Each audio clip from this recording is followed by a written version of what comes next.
You need the Wi-Fi, is that what you're trying to do? Recording in progress.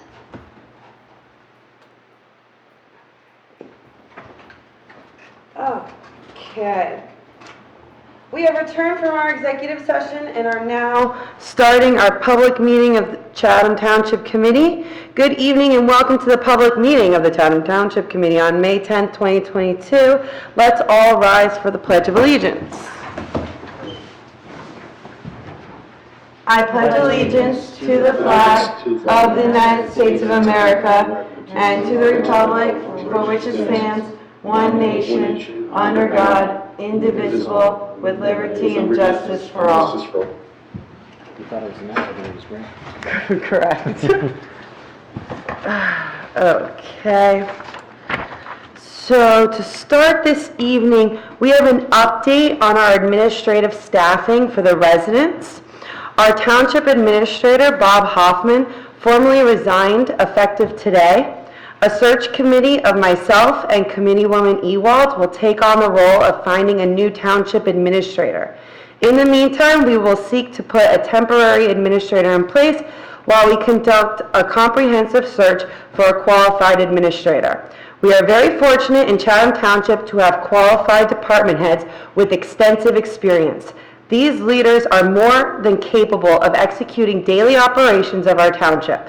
Our Chief Financial Officer, Deborah King, has served for over 23 years, matched almost by our Police Chief, Tom Miller, with 23 years of service. Our Director of Department of Public Works, Rich Young, has been with us for 21 years, and our Township Clerk, Greg LeConte, has served for 16 years this week. Our construction official, Greg Impink, and engineer, John Rushke, have decades of service in Chatham Township. There are so many more people that fill out each department, and I am extremely confident in our entire team. I know they will continue in a most exemplary way.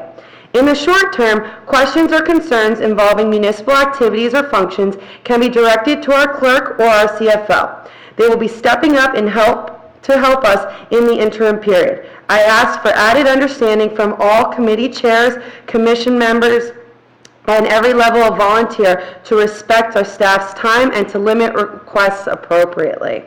Chatham Township is a great place, and we have no doubt we will have a plethora of great qualified candidates that will apply for our open administrator position. We will keep the residents up to date on our search as we have more information. All right, so now can I get a motion to approve the agenda? I just wanted to pull out one thing, 2022-165. I just had a quick question, so. Which one? 2022-165, authorizing safety improvements on Nash and Shunpike Fields. Okay. What number was that? The last number? That's 165. 165. Where the heck is it? Probably don't have an updated, probably don't have an updated agenda. Okay, never mind.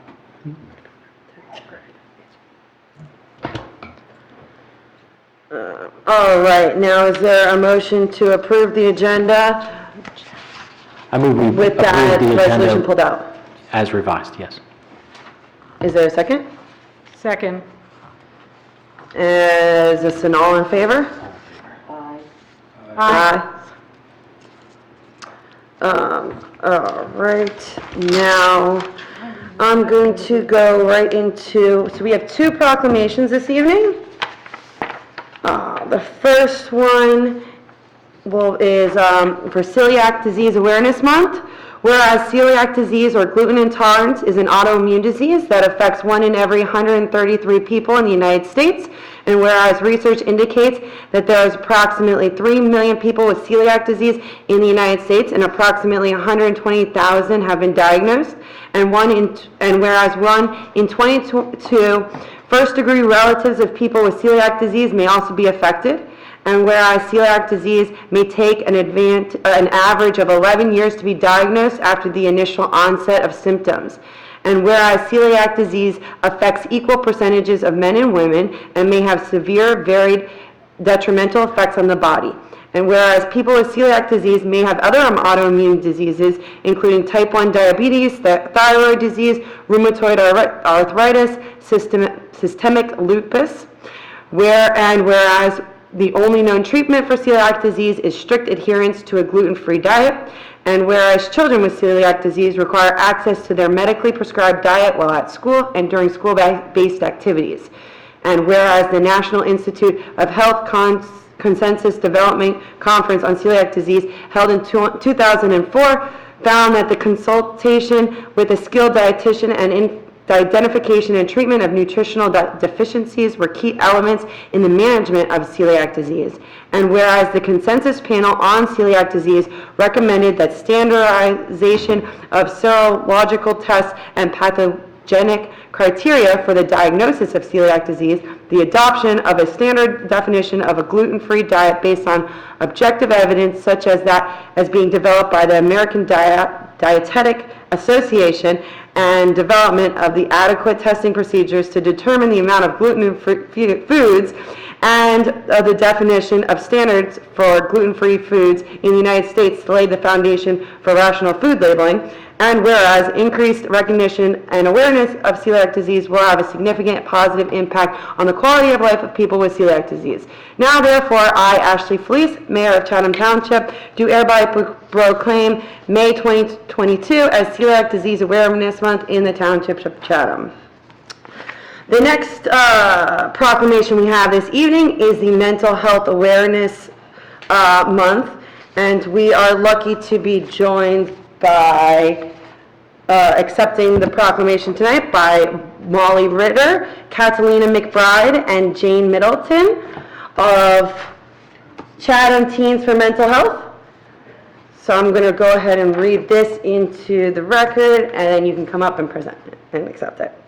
Whereas there is a proven connection between good mental health and overall personal health, and whereas mental illness affects almost every family in America, and whereas people with mental illnesses recover if given the necessary services and support in their communities, and whereas people with mental illnesses make important contributions to our family and our communities, and whereas only 1 out of 2 people with a serious form of mental illness seeks treatment for his or her mental illness, whereas stigma and fear, discrimination keep many who would benefit from mental health services from seeking help, and whereas research shows that the most effective way to reduce stigma is through personal contact with someone with a mental illness, and whereas good mental health is critical to the well-being of our families, communities, schools, and businesses, and whereas greater public awareness about mental health illness can change negative attitudes and behaviors toward people with mental illnesses. Now, therefore, I, Ashley Fleece, Mayor of Chatham Township, do hereby proclaim the month of May 2022 as Mental Health Awareness Month. As the mayor, I also call upon all Chatham Township residents, businesses, and schools to recommit our community to increasing awareness and understanding of mental illness and reducing the stigma and discrimination around mental illnesses. I further encourage people to participate in the upcoming Talk Saves Lives community-based presentation hosted by the Chatham Teens for Mental Health and the American Foundation for Suicide Prevention on Thursday, May 19th at 7 p.m. at the Chatham Township Municipal Building. Okay. You guys want to come up? Is that microphone on? If you switch it out, Okay. I think that was Chatham 2020. I may have switched it. Is there anybody who's available to take a picture? I think you guys want a picture, right? Sure. Take a picture. Oh, perfect. Or do you have a phone or anything? I know they. I'm marking. I can use your phone if you like. That would probably be best. Thank you. You guys want to come up here? Sure. There you go. You want to go up against the... Whatever. Yeah, go so you get the shield in your back. Okay. Line up over here.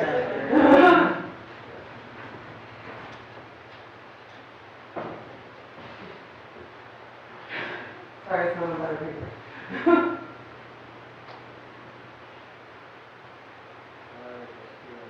Thank you. Did you want to say some words? I can just recap all of this. Okay. Thank you. That should be fine. Do you want me to just talk?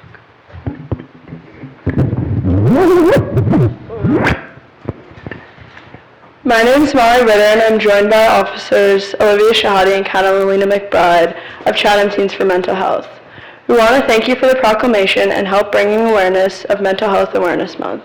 In support of Mental Health Awareness Month, we are also hosting a community-based presentation, Talk to Save Lives, which will take place at the Chatham Township Municipal Building Thursday, May 19th at 7 p.m. We encourage individuals interested in attending to RSVP at chathamteensformentalhealth@gmail.com. In New Jersey, suicide is the third leading cause of death among youth between 10 and 24.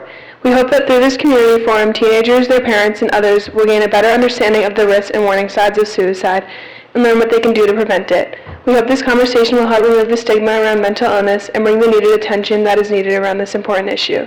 The more we come together as a community to talk about mental health, the sooner we can remove the stigma associated with it. We also want to remind people to attend the 7th Annual Morris County Suicide Prevention Walk scheduled for Saturday, September 17th at Cougar Field in Chatham Township. The event has raised more than $500,000 since 2016. You can register online. Some information about Chatham Teens for Mental Health. Chatham Teens for Mental Health consists of teenagers who are dedicated to removing the stigma around mental health and increasing awareness of suicide prevention. The group advocates for increased conversations among teenagers and their peers and parents/guardians around the issues of mental health. Thank you. Thank you. Thank you. Thank you for all that you're doing, ladies, especially post-COVID. It's very concerning how teens are impacted, so really what you're doing is very important. Thank you very much. Thank you. Yes. Totally, absolutely agree. All right, I guess we're on to reports. Committee Woman Ewolds? I am report-free for better or worse. All right, that's how I feel. Committee Woman Fun. reports? No reports, yeah. It's been a busy week. It's been a busy week. I have a lot. Okay, it's my turn. Yep, all you. Okay. First of all, Historical Society are busy planning for the Schoolhouse Centennial event, which will take place at the Colony Pool on June 8th from 1 to 4 p.m. They will have a live jazz band, and I will give you more information as the time gets closer. The Chatham Emergency Squad will be having a blood drive on this coming Saturday at the Corpus Christi Church on Southern Boulevard from 8:30 until 2:30. They are currently in the middle of their annual drive, so if you haven't donated yet, you can go to their webpage to make a donation. If you or anyone you know is interested in volunteering or joining the squad, you can also learn more or sign up on that webpage. The Senior Citizens Advisory Committee, Tom Salvis spoke about the Conversation of Your Lives program, which involves the difficult but necessary conversations around the end-of-life care, advance directives, living wills, etc. Tom will advise when and how the advanced care planning program the Mayor's Wellness Committee produced will be offered again. Community Garden. There are 2 empty plots at the community garden. If anyone is interested in getting one, let me know and I can give you the contact information. Now, the DPW, as usual, is very busy. They completed repairs on the Colony Pool and started to fill it. I understand that with all the rain we had, it helped out a little bit. They rebuilt sections of the dock at the pool. They mulched the Colony Pool. They've been grooming and lining the baseball fields for games and practices every day. They power washed the Colony tennis courts. They completed the walking path from main lot to the auxiliary lot at Shunpike Field. They're removing dead trees and limbs in the auxiliary lot at Shunpike Field. They continued LED retrofit on traffic lights when they go out, and they're continuing to fill potholes. They finished up the spring sweep of the roads in town. Still not finished yet. And now everyone knows that I think everyone knows because they have signs all over the township, that the Green Village Fire Department is celebrating its 100th anniversary this coming Saturday from 3 to 8 p.m. The opening ceremony is at 3:30. They have a bouncing house, food, drinks, DJ, historical display, balloon animals, glitter tattoos, and an ice cream truck. And I think this is the last thing, yes. The Town and Country Garden Club planted red, white, and blue plants and flowers at the Veterans Memorial in time for the celebration. And that's the end of my report. Could I just add to Committeewoman Fadako's, when you talked about the DPW, it reminded me, Committeewoman Fadako and I had a chance to tour the wastewater treatment plant, and it's so impressive, the work that they're doing over there. It's just 6 people working in that area, and they, I mean, to see the progress and to see the clean water at the end from where it once came from, the person who runs that area, Mike Hajar, to have him say how much he loves his work, it's just very heartwarming. And it's basically, the people that work here, when Mayor Felice was talking about the strength of the staff we have here, that was indicative, again, of the great team that we have working here on behalf of the township residents. Okay. Thank you. Yeah. Thank you. Okay, so now, Committeeman Lois. That's okay. Okay, a couple of reports. First, for utilities and Colony Pool, there was apparently an eagle spotted in the right-of-way, and the eagle is preventing PSC&G from working in the right-of-way, that's the major power line right-of-way, until August 2022, that's this August. And so they're not sure if they were going to be able to have down the orange barricades, the silt barriers, and some other protective measures that they have. So that's problematic. They're working on it, and I've been in contact with our liaison there at PSC&G. They're of course not happy either because they want to proceed with their project. Is that the whole area? I was told the whole row because, specifically I was told 2 towers away from the Colony area, there was an eagle spotted. Okay, so that's that. And the other thing with Colony is with the Colony Pool Committee has branded apparel, and that website is up and ready, and it's going to be through Alfred's and Sports Shop in Madison. And that will be coming online very shortly, and we expect the closure of those sales, the closure of the sales window to be from about mid-May when it comes online later this week or early next week until mid-June, and then when we open full-time, those apparel sales will be closed, and it'll all be custom, on-demand stuff that will be available for members. In addition, for communications, the new broadcast equipment arrived yesterday, some of it, and we have some new mics in the audience tonight, but I didn't have time to put anything in service, but some more will be changing soon because we have got some more equipment. I would say we're at about 25% of the total equipment that we need now. So that's progress in any case. And then last is finance. Before us tonight is, the biggest thing is the capital resolution that we're passing. I'm very proud to say is because we have no debt in that capital resolution for the currently active items. It's giving us the most amount of flexibility that we've ever had, and I think we can all feel very good about the idea that we have all of our capital purchases this year, with one exception for affordable housing, are completely currently funded and not funded by debt of any kind. Great. Deputy Mayor Hamilton? Thank you. Could I just ask a question? Was this a lone, purported eagle sighting, or is an eagle taking up residence in the neighborhood? I'm just kind of curious. Yeah, I don't have the complete details on it, because I was really focused on a result for the members of Colony and also everybody else who wants to see the war zone, which we've had for 2 years now, to come to an end. It also doesn't make much sense, and PSC&G is checking with the authorities that regulate them, so that it doesn't make sense to have to remove ground fencing. It's not disturbing eagle's nest, should there be one, or an eagle's brood, or what, or breeding period. I mean, Passing through, yeah. Yeah, so I'm not sure. I don't know the answer directly to your question. I would like to see the fence gone too, but if at absolute minimum, we should get to see the eagle then.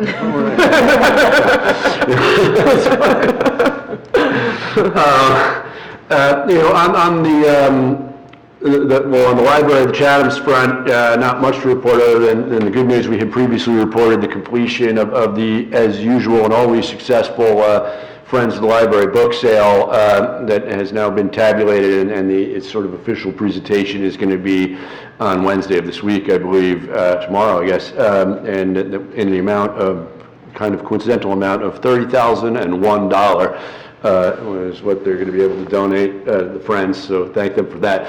On the BOE front, there's just a few announcements there, and just reporting things that people probably have seen already, but just I did get an update from the liaison from the BOE to this committee, just updating us on what you may have seen already.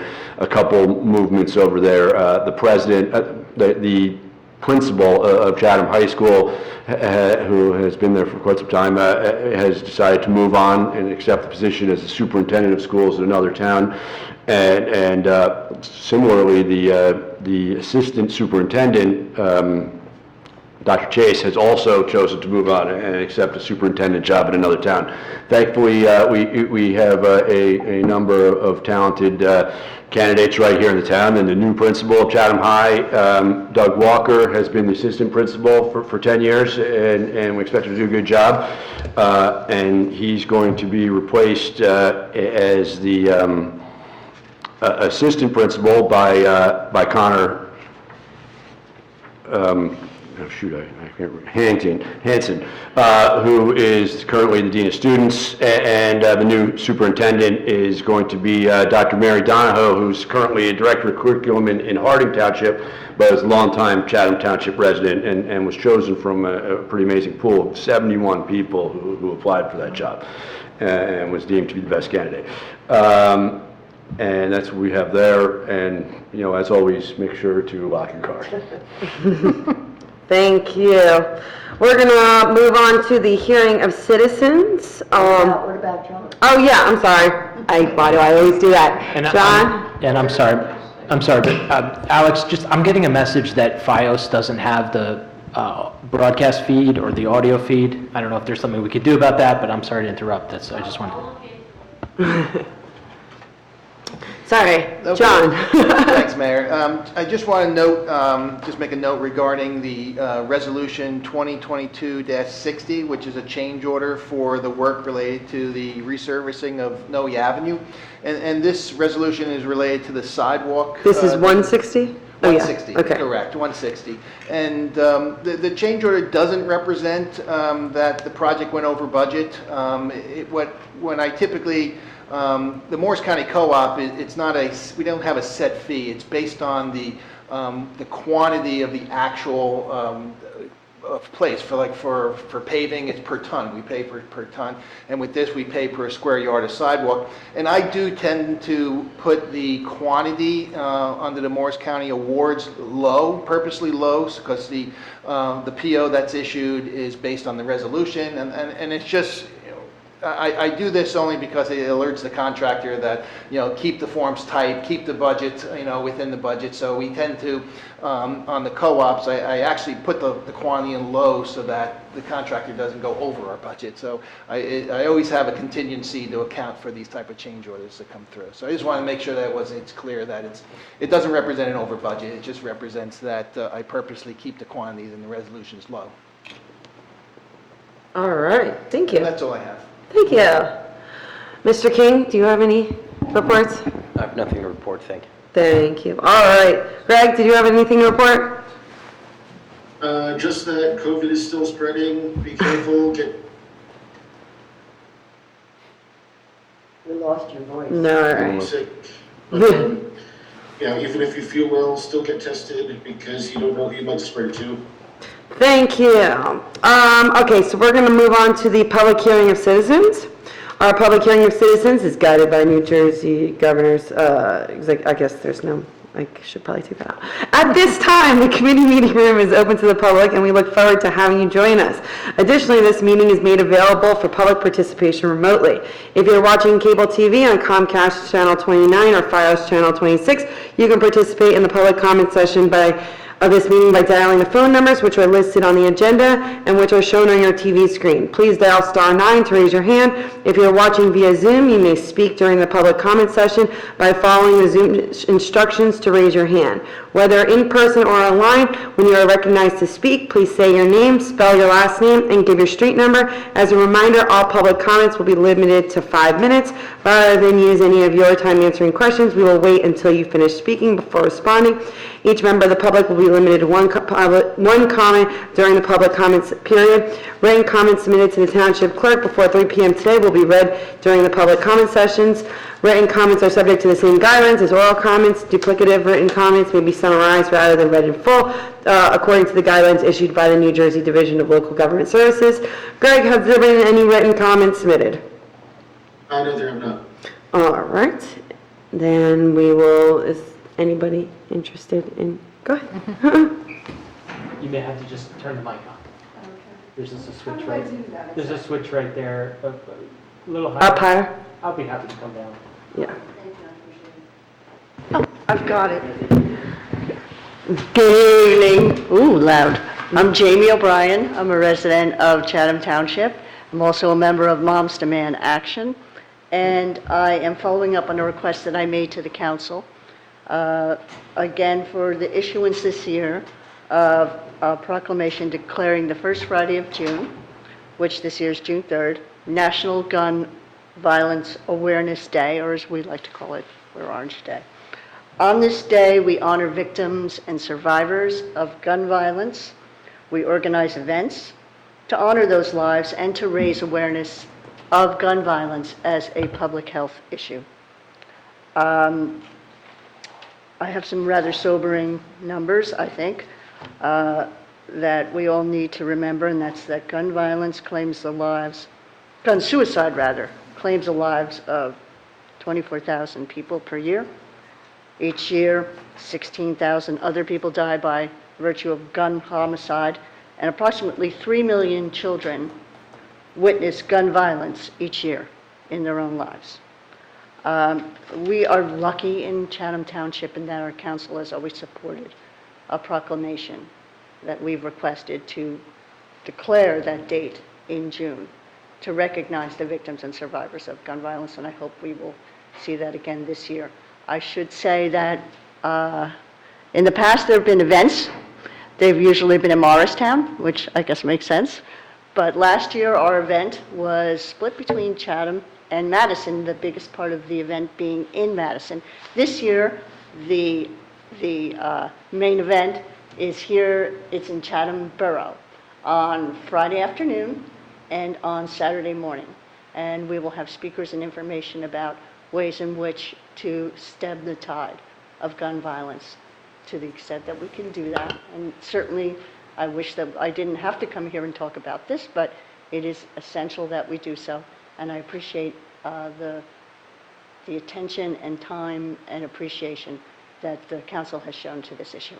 And thank you very much. Thank you. I do not see anyone. Is there anybody whose hands are raised on Zoom? We don't have anyone online. All right. So then we are going to go ahead and close the public comment session. And move on to our first resolution authorizing the agreement. Can I get a motion to adopt? I move that we adopt the resolution on the I'll agenda. second that. Okay, can we get a roll call? Mrs. Ewell? Yes. Mrs. Fidalgo? Yes. Mr. Lewis? Yes. Deputy Mayor Hamilton? Yes. And Mayor Feliz? Yes. Motion passes. Okay, now we're going to go to the introduction of ordinances. We are introducing 3 ordinances this evening. The first one is Ordinance 2022-06, amending salary ordinance. Can I get a motion to introduce? So moved. Second. Okay, is there any discussion? All right, now, can I get a roll call vote? Mrs. Ewell, Yes. Mrs. Fidalgo, Yes. Mr. Lois, Yes. Deputy Mayor Hamilton, Yes. and Mayor Felice. Yes. Motion passes. Public hearing will be on the 24th. Now, I have a question for you, Greg. This resolution 2022-168 amending capital budget, is that with that, or do we approve that separately? So that needs to be adopted before we introduce the two capital ordinances. Okay, so should we vote on that now? So she can explain it better. Yes. Okay. Just introduce adopt the resolution prior to introducing the two capital. Okay, so can we get a motion to adopt resolution 2022-168 amending capital budget? So moved. Second. Okay, and a roll call vote? Mrs. Ewell, Yes. Mrs. Fidalgo, Yes. Mr. Lois, Yes.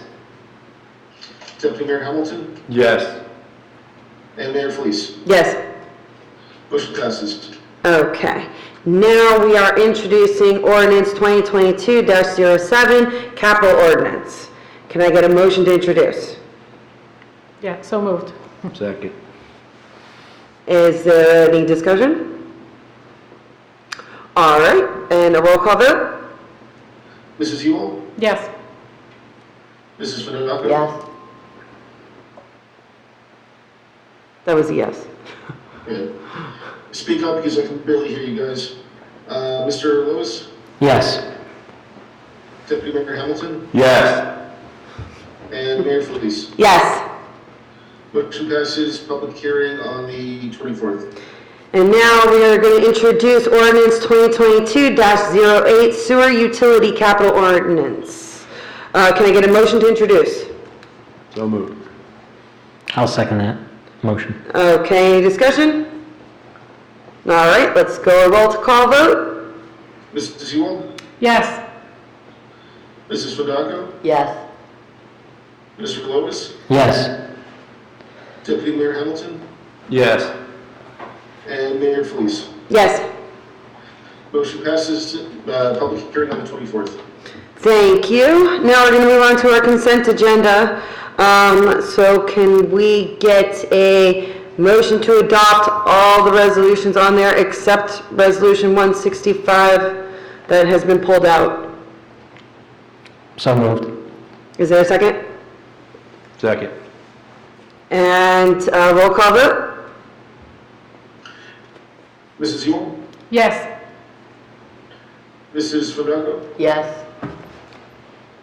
Mr. Lewis, Yes. Deputy Mayor Hamilton, Yes. and Mayor Felice. Yes. Motion passes. And, okay, a motion to adopt resolution 2022-165 authorizing safety improvements on National Shumpike Fields. I make that motion. Second. Okay, discussion? Yeah, I just had a question. And Mr. Lois might be able to answer this, otherwise our CFO. But, so joint rec, we're looking for joint rec to fund this, and because it's a safety issue, I want to make sure it gets funded. But so far, we're putting in $53,000 for Mountain View netting and field restoration. Is there any, limit to what joint rec usually annually is able to fund for each town, or how does that, has it already been approved by the joint rec? I'm sorry, did you just, what did you, I heard 53,000. Did you say that? I had, yeah, 53 for Mountain View, the netting and the restoration of the fields already listed for joint rec, but then we're adding now these other items. Yeah, so the restoration of the field was in our capital budget just now. Yeah. But that was not joint rec. Joint rec did fund netting, and that was at 28,000. So that's something that they agreed to pay for at that rate, at that amount. If you're asking me about about what is normally paid out of joint rec. They haven't reconciled their budget despite our requests to give us vision into the budgets for the joint rec. I could give you my estimates. I don't think that would be appropriate in public session, but I certainly could give that to you separately. I don't know if the question is how much it is really as relevant as whether or not they should fund it, right? So, Yeah, no, it's more so, I assume, every year, well, like you said, if you don't have the budget, but they know pretty much how much they're going to generate every year and can put towards improvements. So it's more so whether or well, not the funds are there. we've specifically met with them and they refused to tell us even that. I could calculate that, and CFO King and I have talked about that some and come up with some estimates, but yeah, no, specifically they've refused to even give us those numbers. Okay, so right now the ordinance reads that it's only going to be funded if it's joint rec, so I would assume if for whatever reason you can't get it from joint rec, you'll come back to the committee for funding at that point. Well, I don't even want to put us in a position where we would assume that that would even be a possibility, because they've already funded netting, which had nothing to do with safety, and as you said, safety is much more important, and so I don't understand, it wouldn't make any sense to me that they wouldn't, so I don't want to speculate on that, I guess, publicly, and I don't think it would be in the best interest of the children or the joint recreation program that it wouldn't be funded. Yeah. Yeah. Okay. Okay, can I get a roll call vote?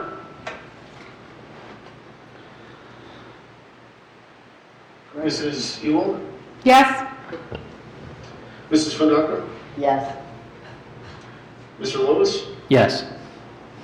Deputy Mayor Hamilton? Yes. And Mayor Felice? Yes. Motion passes. Okay, we're going to move on to the discussion item of the evening, which is repurposing the former skate park.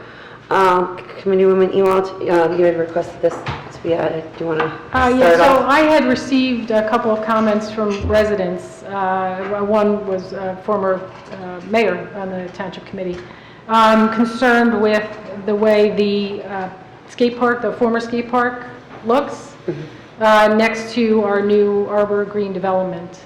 And there's enough eyesore around those people, which is a shame, between the DPW behind them and the police station. And the concrete pad needs to stay there in case at some point we need to put additional affordable housing, senior housing, whatever that might be. So that was the initial thought, was to leave the pad there to preserve the right, because it's wetlands over there, to preserve the right to build. But that doesn't mean we can't do something with it. So that was basically the question, is whether or not, if it's a gazebo, everybody always wants a gazebo in town ever since we lost the one on Southern Boulevard in the right-of-way. Or, if we put benches, or, Does the fence have to stay up? See, my thing is, I'd rather rip it all up, because I don't think you could really fit anything over there anyway. I'd rather have a nice field. But I heard we have to keep it like that in order to preserve the spot. Preserve it, well, I think it's more preserving it for what? It's like, you can't build affordable housing there, there's no room. You could you could. Yeah, do some. when we were running numbers and looking at, there was a thought that you could put 9 to 12 units on that I mean, pad. you just mentioned that the people moving to Arbor Green already have enough around them. They need another affordable housing unit right outside their window. I get the point, that there's conflicting motivations here, but because we all know there's going to come a time where we're going to have to address this issue, but on the flip side, I mean, I haven't fully studied it, but my inclination is to, not go against, expanding our green space and our open space and protecting property and preserving it, rather than, earmarking it for densely developed additional affordable housing. Right, like, I'd be more I would entertain the idea of putting a gazebo or putting something there, but not on top of that concrete slab. I think the concrete slab is just so hideous as it is. I'd rather rip that all up and then maybe, put a little thing there, Mr. Rushby, do you have a sense at all for us of what the timeline is over there in terms of completion of Arbor Green, or what you might expect or have heard about it coming online, or when it might be occupied? Do you have any idea about that? I don't have Turn an your- exact, I don't have, Not exact, but, yeah, I don't have an exact date. They are working, they just asked for us to have an inspection with them to go over the final grading, and so they should be cleaning up the restoration. Their planting isn't going to be done until the fall, because we don't want them to plant something and then just, not at the Dying. season. But I would suspect later in the year, it's not going to be anytime soon, that they're going to start opening it and getting new COs. yeah, yeah, I'm a little hesitant to discuss affordable housing and our strategy and Yeah. because this is public, and we just, So agreed. that's one thing I hesitate on, but I am wondering about the length of our fuse here and how much of a window we have, and you think maybe towards the end of the year, or at least the fall would be... I just don't think they're that far along. And they could step things up and go a lot faster, but the pace that I'm seeing them at the moment, I just don't see it going to be done, within the next month or two. I think it's still going to be several months before they complete it. And I was here when the gazebo disappeared, but I wasn't here when it was built. How long does it take to build something like a gazebo or some sort of decorative feature like that? Or is that what kind of project is that? Yeah, you can get a prefab installed. It can go rather quickly if we wanted to do it. If there's a will, there's a way. Okay.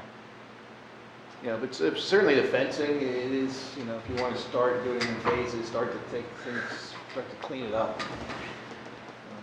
Yeah, I think at least the fencing, because it's Yeah, the concrete, and it's a sidewalk, so they can, it's not There's gonna hurt nothing there, anybody. yeah. I worry it being like an attractive nuisance as well, if I mean, it's as long like, as it's flat, but... as long as it's flat, but- yeah. I don't know.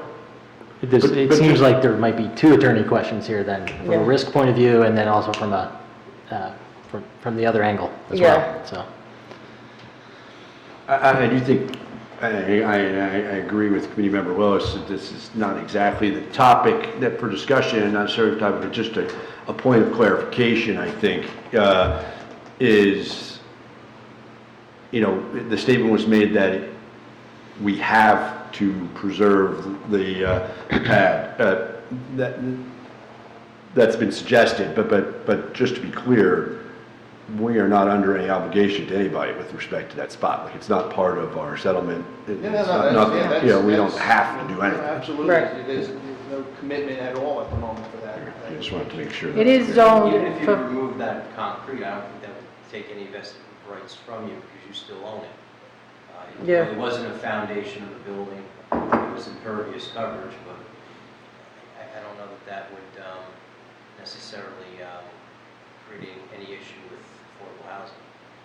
Yeah, I think the issue is that the type of permit that you would apply for, versus a redevelopment versus it may involve an individual permit. It's not going to, if the pad is removed, it's not going to prohibit that area from being redeveloped. It would just make it more difficult to permit. I mean, it is, in terms of affordable housing, I think what I can say is that it is zoned for affordable housing. It's the only space in the township that is specifically zoned for affordable housing. And it's not so much, if you're thinking prospectively, yes, it would be lovely to just take it green or to do something pretty over there, but it's more so at some point, we'll find out whatever Well, we have to do, and then right. you're trying to figure out where you're going to do it. Yeah, I just... I don't want to get into suggesting I think ideas of places. Community to on put- Evil is being historically accurate, it's just a Yeah. question of whether this is prospectively Yeah. how we Right. want to proceed, so, and I think we can... And I just don't want to get into any type of discussion at the time, right now, where it's leading of where the idea of potentially putting affordable housing, that we have not had any type of, we don't, our affordable housing attorney had left and everything. I'd like to run all that. So, okay. Is It's there an any? issue, though. I think we're all, Yeah. I think the general consensus of the committee is that it's an eyesore. Yeah, it's an eyesore, exactly. We should address You want it. to just take down the fence then? We could do that. That makes it look pretty ugly. Yeah, that fence is pretty bad. Are we in agreement of that? I mean, subject to somebody looking at, I never, or I guess not, never is not a strong word, but a long, long time ago, went up there and saw exactly what was behind the fence. Is it just concrete? It's Yeah. actually asphalt. I mean, but there's nothing else there. There's nothing, no remnants of the skate park, no No, that was nails, no rusty nails, boards, garbage. Yeah. Just asphalt and fencing. It is unsightly. And there's really no access from the road, correct? I mean, Yeah, there isn't any, yeah, they can't drive to Even it. from that new development, there's no access over I would just say that to conserve residents' funds, that there would be some efficiency, that if we do go further than removing the fence, that would all happen at the same time. It would be more efficient, and maybe this is a topic that we could bring up with the, appropriate parties and circle back to this conversation. I just will note that there was a fence removed on this grounds around the old cell tower and pad, and the metal posts persist today in the ground, because practically what happened in that demolition, I'm, forensically investigating historically. If you look right now, they've cut it with a saw, and there's still a small amount sticking up, and they haven't dug it out and removed it. So there's ways of doing this properly, and if you bring in a heavy machine with a claw, it's going to pull the whole piece out with with its footing, as opposed to, coming in with a buzzsaw and just cutting the fence down as quick as we can. So I just would say, if we do it at once, and I would act with more urgency if I thought that there was potentially residents moving in to that, but there's not, apparently, and we have a couple months, so I would say, let's do it efficiently. Think about this a little. Speaking of which, that did close, just as an update, there was, the company that's managing the placements accepted applications, and those applications were supposed to be awarded May, what are we in? This week, just I think at the beginning of this week. So hopefully we'll know who our new residents are coming in soon. Alrighty. Can we get a motion to adjourn? So move. Second. All in favor? Aye. Thank you. Thank you, Greg. And thank you, everybody. This is Thank you. Thank you, Greg, especially in your sickness.